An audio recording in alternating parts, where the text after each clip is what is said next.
Oi, gente, tudo bem? A gente está tendo essas repercussões aí enormes, né, em relação à questão das urnas, o relatório, aquela petição lá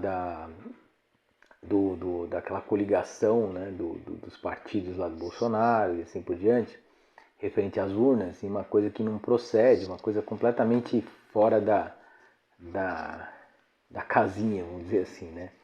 E bizarra, chega a ser bizarro aquilo ali.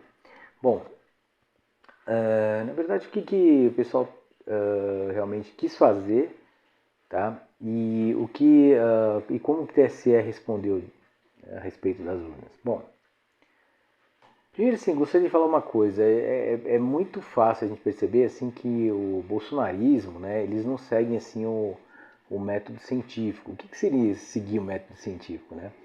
Seria o seguinte: você está apresentando, você tem uma tese, alguma coisa assim, e você tem que investigar, você tem que ir atrás de informações para você tentar aprovar aquilo ali, tá? E aí o que acontece? Você vai atrás dessas informações, mas de uma forma aquilo que a gente muitas vezes chama de pesquisa, atrás de evidências, fatos e tudo mais que comprovem aquela tese que você está colocando. E a partir do momento que você consegue comprovar, você é como se você fizesse uma experiência crucial e você acaba chegando a uma determinada etapa de conhecimento. A ciência trabalha assim. A ciência vive assim. As investigações também trabalham dessa forma. Tá? E o que acontece com o bolsonarismo? O bolsonarismo, ele simplesmente ele ignora isso. Para eles não importa mais essa questão da verdade, do fato, do método científico em si, ou seja, se ele vai seguir determinadas evidências assim por diante para poder provar alguma coisa e verificar a verdade de alguma coisa. Para eles não importa isso. Para eles importa a verdade que eles querem acreditar. E aí eles fazem o contrário.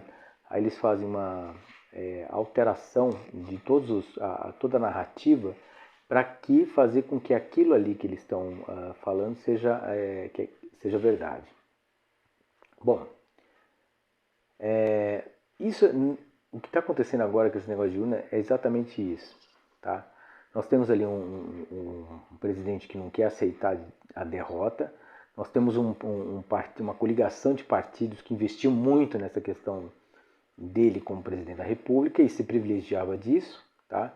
E nós temos também um cara que não é muito confiável, que é o técnico lá, o engenheiro Carlos Rocha, que é do ITA, blá, blá, blá, participou desde o tempo do desenvolvimento das equipes. Veja bem, ele não é o inventor, tá? Ele participou das equipes de desenvolvimento dessas urnas eletrônicas lá no passado, tá? Da década de 80 para lá. Aqui, por sinal, o desenvolvimento dessas urnas começou com equipes que foram montadas lá junto com o TSE, equipes assim multidisciplinares de muitas entidades, tá? Pessoal da aeronáutica, do CTA, pessoal do INPE, não INPI, tá? INPE, Instituto de Pesquisas Espaciais, tá? O pessoal do ITA também, tá? Então várias pessoas na década de 80, 80 e pouco, assim por aí, começaram a desenvolver a ideia de uma urna eletrônica, né? Tá? E a urna propriamente, a ideia de uma urna eletrônica substituir as urnas de papel, isso remonta lá, sei lá, década de 60, tá? E tinham outros mecanismos, outras formas de urna mecânicas, assim, né? Que trabalhavam como se fosse um perfurador de papel, coisa desse tipo, já no passado. Só que começou a virar a urna atual, essa urna TSE, vamos dizer, na década de 80, com as equipes montadas aí para se desenvolver um protocolo para isso, tá? Esse Carlos Rocha também participou dessas equipes, né? E depois foram feitas licitações com empresas que participaram da Unisys, Procomp, várias delas, tá? Para desenvolvimento chegar no desenvolvimento das urnas atuais. Bom, esse Carlos Rocha era um dos caras aí. Ele é um cara meio enrolado hoje. Ele é um cara que tem mais de 130 e poucos processos envolvendo a própria União, quer dizer, o governo federal, o governo estadual de Minas, governo de São Paulo. Tem um monte de rolo, tá? Deve mais de 800 mil aí pro governo e assim por diante. Quer dizer, é um cara bem enrolado. Então a gente não sabe também que tipo de tratativa foi feita com ele, tá? Em relação a isso. Quer dizer, é confiável? Não é confiável, tá? Outra coisa, o relatório foi montado, não tem o menor cabimento, pessoal. Tá?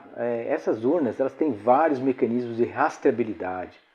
Tá? Na hora que ela faz, por exemplo, aquela chamada carga, né, que é a carga do programa, ela faz uma definição de um código, tá? Que é um código de carga que tem lá.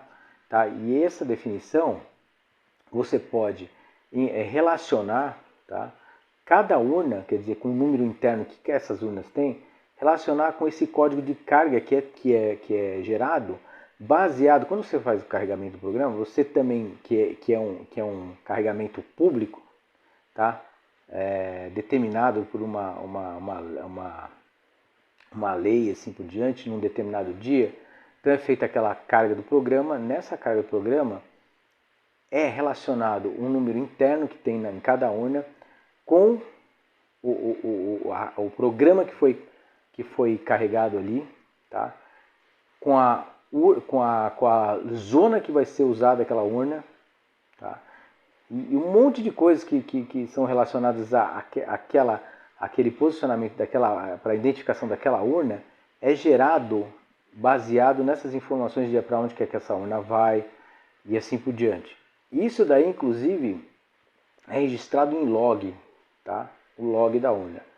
Bom, depois é publicado, impresso, no boletim de urna também. E tem também mais uma outra coisa que lá seria relatório de voto, tá? Uns RDVs lá. Isso tudo é assim, tudo isso você tem uma completa rastreabilidade daquela determinada urna para um determinado local e assim por diante. Então você consegue ter essa rastreabilidade. Tá? Além disso, quando você faz essa carga, né, ela também faz o quê? Uma assinatura eletrônica. Assinatura eletrônica, pessoal, como todo mundo hoje tem, como toda empresa tem assinatura eletrônica. Se ele estiver contestando uma coisa dessa, que é o que ele estava fazendo, contestando uma assinatura eletrônica, pô. Se vai contestar uma assinatura eletrônica, pronto, vai ter que quebrar a assinatura eletrônica de milhões de brasileiros e empresas. Né? Porque é como se dissesse assim, eu não acredito. É aí que está essa questão de não seguir o método científico.